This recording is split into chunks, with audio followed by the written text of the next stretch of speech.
Aku menguncinya di dalam kamarku. Di sana, pelukan itu kembali. Ciumannya kembali.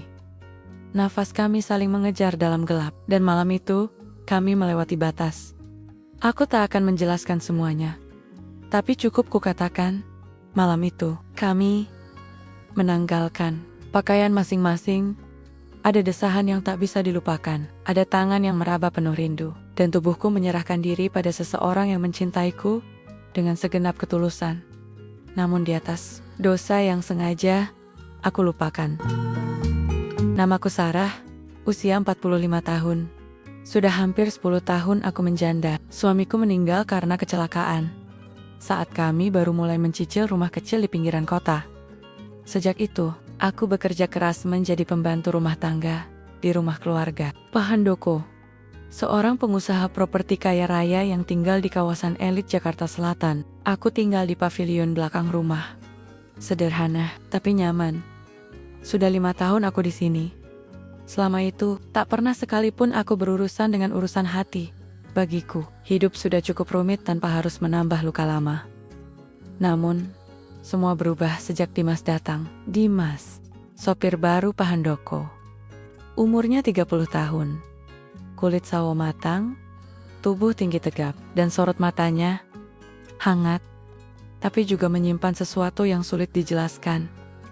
Awalnya kupikir aku hanya mengaguminya sebagai laki-laki muda yang sopan dan rajin. Tapi ternyata jauh lebih dari itu. Malam itu, aku sedang melipat cucian majikan di dapur belakang ketika aku sadar ada yang mengintip dari celah jendela. Jantungku berdebar. Tapi anehnya, aku tidak marah. Aku mendekati jendela. Perlahan-lahan, Dimas, tanyaku pelan. Dari balik tirai. Ia hanya tertawa kecil. Suara bassnya menggoda. Maaf Bu Sarah, saya cuma lewat. Lihat ibu capek banget. Saya kasihan. Aku membuka pintu. Masuk saja kalau mau ngomong, kataku. Mencoba tegas, meski tubuhku gemetar. Ia masuk, duduk tak jauh dariku. Aku bisa mencium aroma tubuhnya yang masih menyisakan keringat sehabis kerja. Ada percakapan kecil di antara kami. Awalnya ringan tentang pekerjaan, tentang Jakarta yang macet, bahkan tentang makanan favorit. Tapi sorot matanya berubah. Ia menatapku seolah aku ini perempuan muda yang baru dikenalnya di kafe malam. Padahal aku 15 tahun lebih tua darinya. Bu Sarah, katanya akhirnya. Boleh saya jujur? Aku mengangguk. Tapi dalam hatiku, aku sudah tahu apa yang akan dia katakan. Saya suka sama ibu. Dari pertama lihat, ibu cantik dan kuat. Saya belum pernah lihat perempuan seperti ibu. Aku terdiam. Perasaanku campur aduk. Janda, dicintai sopir perjaka, aku tertawa pelan. Tapi tawaku segera lebur dalam detak jantung yang makin tak karuan saat dia mendekat dan tangannya menyentuh jemariku. Jangan, bisikku. Tapi aku tak menarik tanganku. Dia mencium punggung tanganku. Lalu, diam-diam, malam itu, kami menghabiskan waktu lebih lama dari yang seharusnya di kamar belakang itu. Tak ada yang vulgar, tapi cukup untuk membuat tubuh kami saling mengerti bahwa rasa ini bukan sekadar iseng. Kami belum melakukan apa-apa tapi pelukan hangatnya malam itu, caranya menyentuh pipiku dan memejamkan matanya di bahuku. Itu cukup untuk membuatku tahu aku sedang jatuh cinta lagi. Dan yang lebih menegangkan, aku tahu ini baru permulaan dari sesuatu yang berbahaya. Dimas semakin sering datang ke kamar belakang, selalu berpura-pura ingin bantu angkat cucian atau sekadar numpang duduk sebentar. Tapi dari cara matanya memandangku, aku tahu dia tidak sedang ingin sekadar duduk. Malam kedua, setelah pengakuan cintanya, aku menunggunya. Kupikir aku akan kuat menahan perasaan ini, tapi tubuhku mengkhianatiku. Hujan deras turun saat ia datang. Basah kuyup, aku buru-buru menariknya masuk ke pavilionku. Dia hanya tertawa, lalu berkata pelan, "Ibu pasti nungguin saya." Ya, aku mengelak. Tapi wajahku panas. Dia meletakkan jaketnya yang basah, lalu berdiri dekat dapur mungil. Aku menyeduh teh, berusaha menahan getaran tanganku. Tapi, saat aku berbalik, dia sudah di belakangku. Tak ada kata, hanya napas. Hangat, dekat, lalu tiba-tiba, ia memelukku dari belakang. Lengannya melingkar erat di pinggangku, membuatku hampir menjatuhkan gelas. "Dimas, jangan," bisikku. Tapi suaraku tak punya daya. "Bolehkah saya jatuh cinta pada ibu?" Katanya, napasnya menyapu tengkukku. Aku menutup mata. Setiap bagian dari tubuhku terasa hidup kembali. Sudah lama, terlalu lama aku tidak dipeluk seperti ini. Tangannya menyentuh pipiku, lalu turun ke daguku, mengangkatnya pelan. Dan sebelum aku sempat berpikir, bibirnya menyentuh bibirku. Lembut, dalam, panjang. Pelukan itu berubah jadi ciuman. Dan ciuman itu berubah jadi malam yang tak akan pernah aku lupakan. Kami tak sepenuhnya melewati batas malam itu.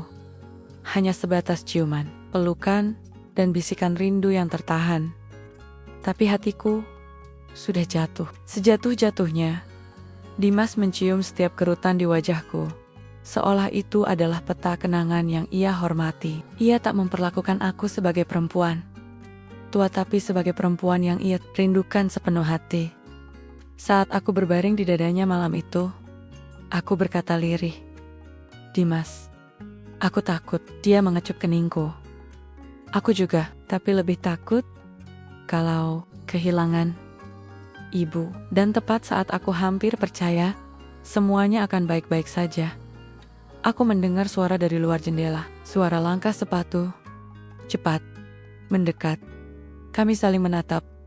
Dimas langsung bangkit, mengambil jaketnya, dan berbisik, "Aku harus pergi. Jangan keluar dulu." Setelah ia pergi, aku berdiri lama di balik tirai. Dan malam itu, untuk pertama kalinya sejak aku bekerja di rumah itu, aku merasa ada yang memperhatikan kami diam-diam. Dari kegelapan, dan malam itu, jantungku berdetak lebih cepat dari biasanya.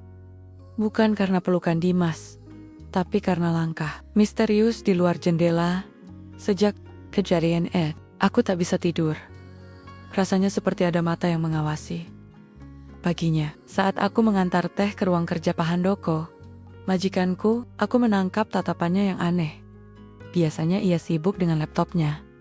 Tapi kali ini, ia diam. Matanya menelusuri wajahku, lalu perlahan turun ke leherku, dan berhenti sebentar di bekas kemerahan yang coba kututup dengan kerah baju. Aku pura-pura tak sadar. Semalam ramai. Ya, tanyanya tiba-tiba. Tanganku bergetar. Maksud Bapak, seperti ada yang ngobrol di pavilion belakang. Saya pikir maling, katanya santai, tapi tatapannya tajam. Tapi ternyata bukan maling kan? Aku tersenyum kaku makin suara. TV Pak. Ia hanya mengangguk. Tapi sorot matanya membuatku yakin ia tahu sesuatu. Siang harinya, aku mencuci baju di belakang. Dimas datang diam-diam, duduk di ember kosong sambil memperhatikanku. Tapi wajahnya tegang. "Ada apa?" tanyaku. "Aku rasa Pak Handoko curiga," jawabnya pelan. Aku diam, lalu tak tahan lagi. Kubisikan, "Kalau semua ini ketahuan, kita bisa diusir, Dim." Dia menggenggam tanganku yang masih basah sabun. "Kalau aku harus pergi, aku rela.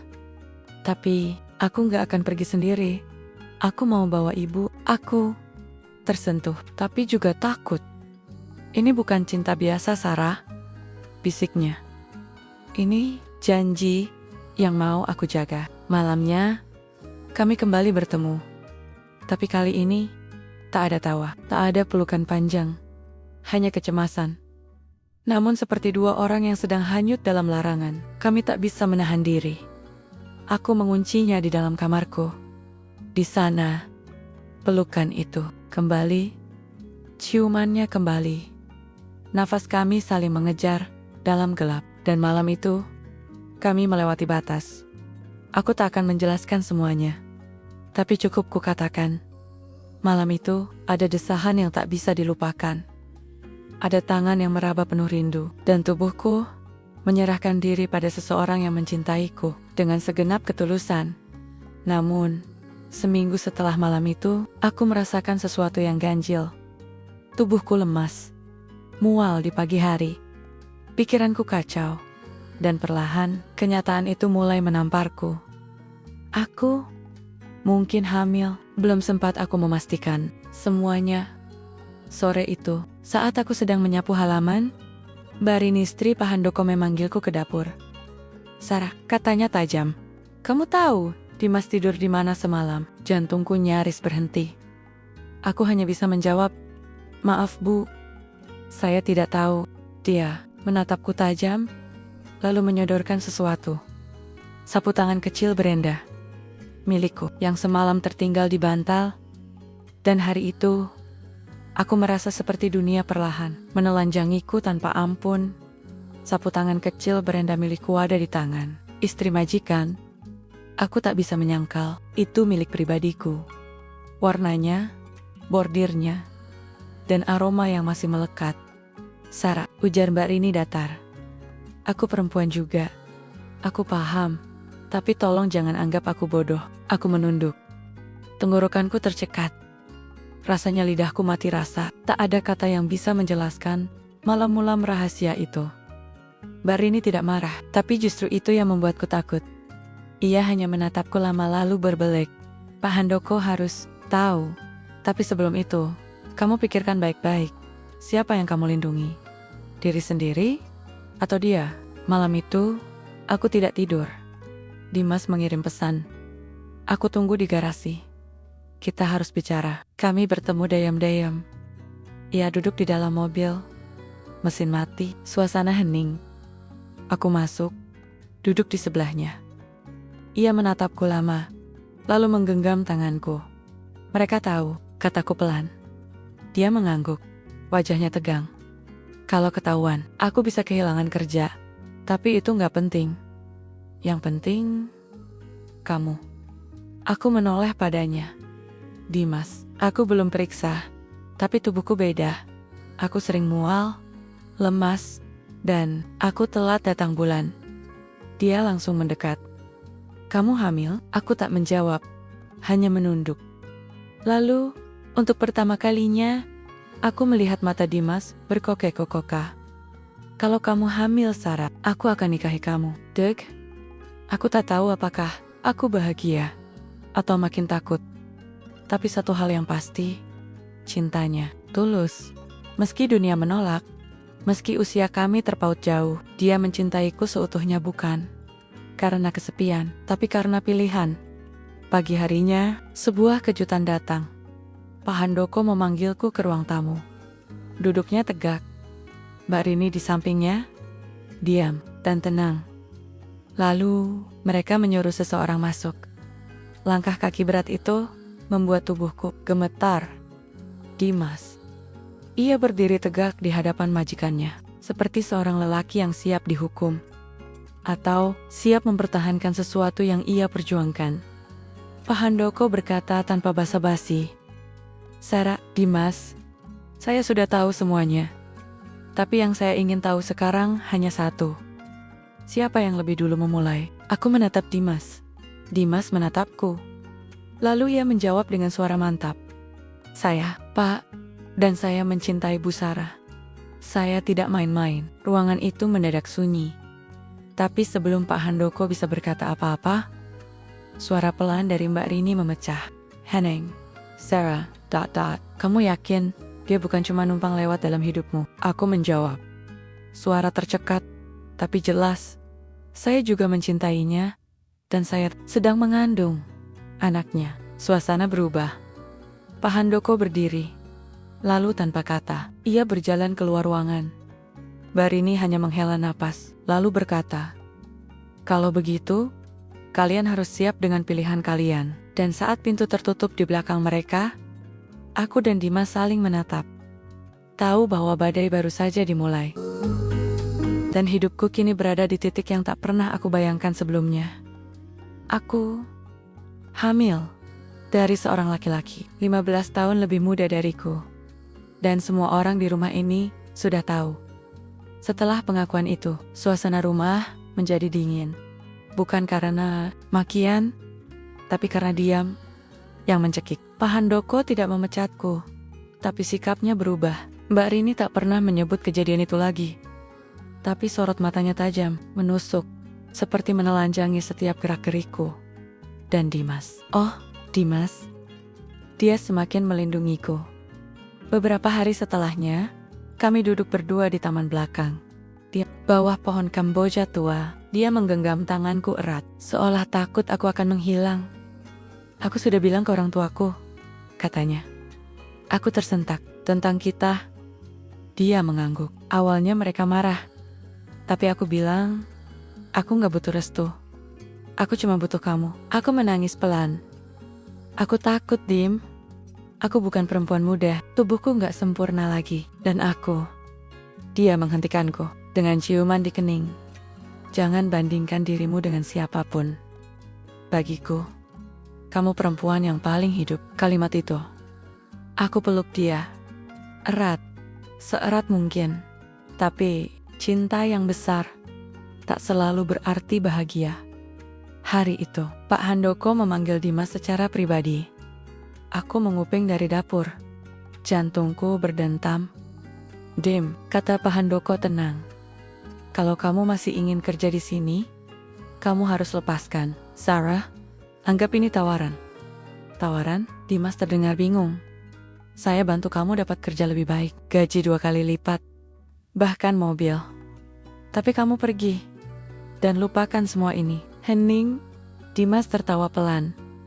Maaf Pak, tawaran bagus, tapi Sarah, bukan barang yang bisa saya jual demi kenyamanan. Aku menahan napas.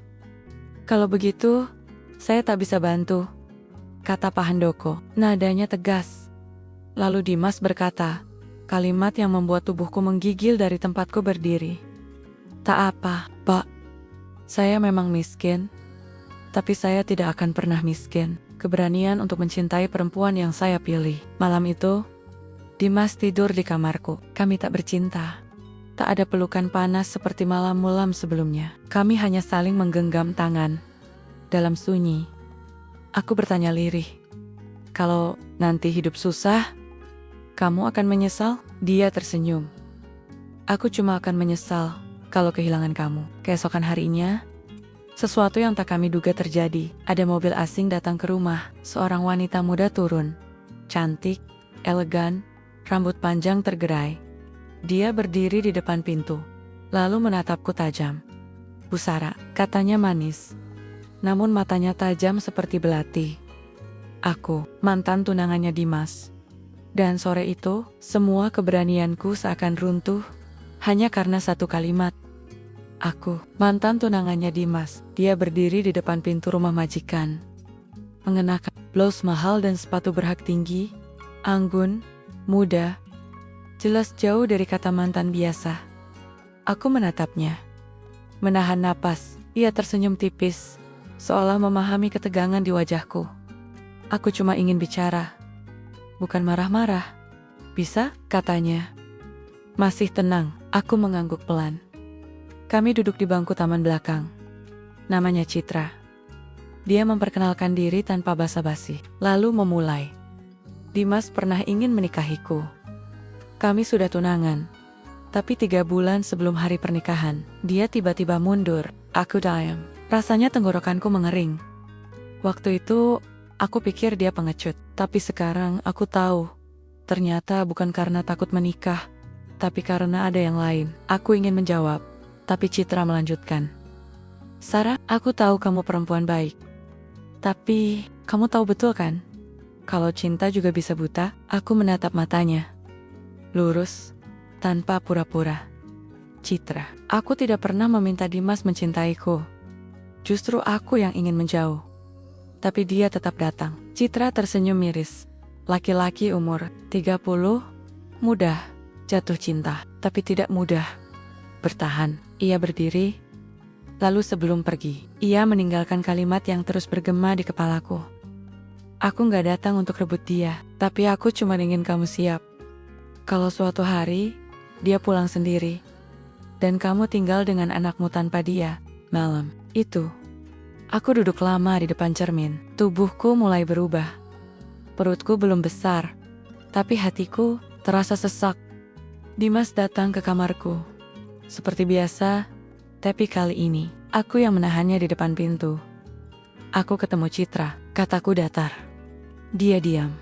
Aku tahu semuanya. Tapi kenapa kamu gak pernah cerita, Dim? Wajahnya tegang. Karena aku gak mau masa laluku mengganggu kita. Tapi itu tetap bagian dari hidupmu. Jawabku. Aku bukan gadis muda yang bisa diajak lari dari kenyataan, Dim. Ia mendekat, memegang kedua pundakku. Aku mencintai kamu, Sarah. Bukan karena kamu berbeda dari Citra, tapi karena kamu buat aku ngerasa hidup. Aku menunduk. Air mataku jatuh pelan. Lalu kalau nanti kamu capek dengan hidup yang terlalu hidup ini, kamu akan pulang ke siapa? Dia mengangkat wajahku dan berbisik pelan. Aku gak akan pulang ke siapa-siapa. Karena rumahku sudah aku temukan di kamu. Tapi keesokan harinya, aku terkejut lagi. Saat aku sedang menyapu halaman, Pak Handoko mendekat, membawa satu surat amplop coklat. Ini surat pengunduran diri Dimas. Dia titip lewat saya. Katanya. Dia perlu waktu jauh sebentar dari semua ini. Tanganku gemetar menerima amplop itu. Di dalamnya hanya satu tulisan tangan pendek. Aku harus pastikan aku pantas jadi kepala keluarga. Aku janji kembali. Tapi kalau aku gagal, anggap aku cuma mimpi yang terlalu berani. Dimas pergi. Dan hari-hari setelah kepergian Dimas, terasa seperti menunggu hujan di musim kemarau, sepi, panas, dan penuh harapan yang menggantung. Ia pergi tanpa kabar. Tidak satu pesan pun, tidak sepatah kata. Sejak surat pengunduran dirinya itu diserahkan ke tangan Pak Handoko, katanya ia ingin membuktikan diri. Tapi buatku, setiap detik tanpa kehadirannya adalah ujian kesabaran yang tak berhenti menyiksa. 3 bulan berlalu. Perutku mulai terlihat menonjol. Aku tak bisa lagi menyembunyikan kehamilanku dengan apron atau daster longgar. Mbak Rini memperlakukanku dengan hormat, tapi tetap dingin. Pak Handoko tak lagi mengucap banyak. Ia hanya mengangguk jika kami berpapasan. Tapi aku tahu, keberadaanku di rumah ini tak akan lama lagi. Karena suatu malam, saat aku lewat dapur, ku dengar mereka berbicara lirih. Kalau dia melahirkan di sini, semua tetangga akan mulai bertanya-tanya. Kita bantu dia pindah rumah kontrakan, biar dia bisa hidup tenang. Aku tak marah. Aku justru terharu. Setidaknya, mereka tak mengusirku tanpa arah. Mereka masih manusiawi. Sementara itu, aku bekerja sekuat yang ku bisa. Setiap malam, aku duduk di depan jendela, berharap Dimas datang. Setiap suara motor berhenti di depan pagar, jantungku berdebar. Tapi selalu, bukan dia. Aku mulai meragukan segalanya. Apakah dia benar mencintaiku? Atau dia pergi karena takut akan beban menjadi ayah? Suatu sore, saat aku sedang menyiram bunga, datanglah surat dari luar kota. Tulisan tangannya aku hafal betul. Sarah, aku bekerja sebagai teknisi di bengkel besar. Gajiku belum seberapa, tapi aku belajar banyak. Aku belum pantas datang, tapi aku janji, aku datang. Sebelum anak kita lahir, aku memeluk surat itu seperti anak kecil memeluk bantal. Tangisku pecah tanpa suara. Rasa rindu yang kupendam selama ini akhirnya sedikit terobati. Waktu terus berjalan, hari-hariku kini penuh dengan mempersiapkan kelahiran. Aku membeli perlengkapan bayi dari tabunganku. Majikan memberiku waktu lebih longgar. Bahkan, embio Krini Dayam memberiku vitamin kehamilan. Tapi satu hal yang terus membuat hatiku perih. Dimas belum juga datang. Hari perkiraan lahir semakin dekat. Dan pada malam ke-38, kehamilan, saat aku mulai merasakan nyeri di perut. Aku sendirian di kamar. Aku terbaring, tubuhku menggigil, air mataku jatuh. Karena aku sadar, mungkin anak ini akan lahir tanpa Dimas di sisiku. Tapi saat rasa sakit itu makin menjadi, ada suara motor berhenti di depan pagar. Cepat, tergesa, langkah kaki. Suara pintu dibuka keras. Lalu terdengar suara berat yang sangat kurindukan. Seret, aku menangis sejadi-jadinya. Dia datang. Dimas. Datang. Malam itu, aku dilarikan ke rumah bersalin dengan tangan Dimas menggenggamku sepanjang perjalanan. Dengan doa, dengan air mata, dengan cinta yang bertahan. Meski sempat menghilang. Dan malam itu, di ruang bersalin sederhana pinggir kota, aku melahirkan. Tangisku, jeritku, pelukku, semua terbayar lunas. Saat tangisan pertama bayi kecil itu memenuhi ruangan, dia laki-laki. Kecil, merah, tapi begitu kuat. Dimas ada di sana, memelukku erat, menangis seperti anak kecil. Dan saat bidan menyerahkan bayi kami, dia mengecup keningku dan berbisik, "Kamu ibu dari hidupku." Dan dia, bukti cinta kita yang paling jujur. Aku tak pernah merasa sebahagia ini. Hari-hari setelah kelahiran berjalan lambat, namun penuh makna. Dimas menyewa rumah kecil sederhana di gang dekat stasiun, bukan rumah impian. Tapi setiap pagi, aroma kopi, buatan Dimas dan tangis bayi kami jadi alarm paling manis di dunia. Kami hidup pas-pasan, tapi tak pernah kekurangan cinta. Aku kembali mencuci pakaian tetangga untuk tambahan uang. Dimas mulai bekerja tetap sebagai teknisi di bengkel mobil besar. Kami bukan pasangan sempurna, tapi kami pasangan yang saling melengkapi. Hingga suatu hari, kejutan datang. Pak Handoko dan Mbak Rini datang ke rumah kami. Mereka membawa bingkisan popok bayi, susu, bahkan uang. "Ini bukan belas kasihan, Sarah," kata Mbak Rini. "Ini ucapan terima kasih. Karena sebelum kamu pergi, kamu ajarkan kami tentang keberanian mencintai dan memaafkan." Aku menendak. Air mataku mengalir. Tapi Pak Handoko menambahkan satu hal yang mengubah segalanya. Kami akan pensiun tahun depan. Rumah akan dijual. Tapi kami ingin kamu dan Dimas yang urus properti itu jadi pengelola. Tinggal di sana bersama anakmu. Aku tak bisa berkata-kata. Rumah tempat aku pernah jadi pembantu kini ditawarkan sebagai tempat aku bisa menjadi ibu, istri, dan pengelola. 1 tahun kemudian, aku berdiri di teras rumah besar itu. Tapi bukan lagi dengan apron dan kain pel. Kini aku berdiri sebagai pemilik rumah kecil di dalam komplek besar. Dimas di sampingku. Anak kami dalam gendongannya. Dan aku tahu, ini bukan akhir dari cerita. Ini adalah awal. Awal dari kehidupan yang tak pernah kutulis dalam mimpi. Karena kenyataan kami lebih indah dari semua dongeng yang pernah kubaca. Cinta bukan soal usia. Bukan soal masa lalu, tapi soal keberanian membangun masa depan bersama. Dan aku sudah berani sejak memilih Dimas.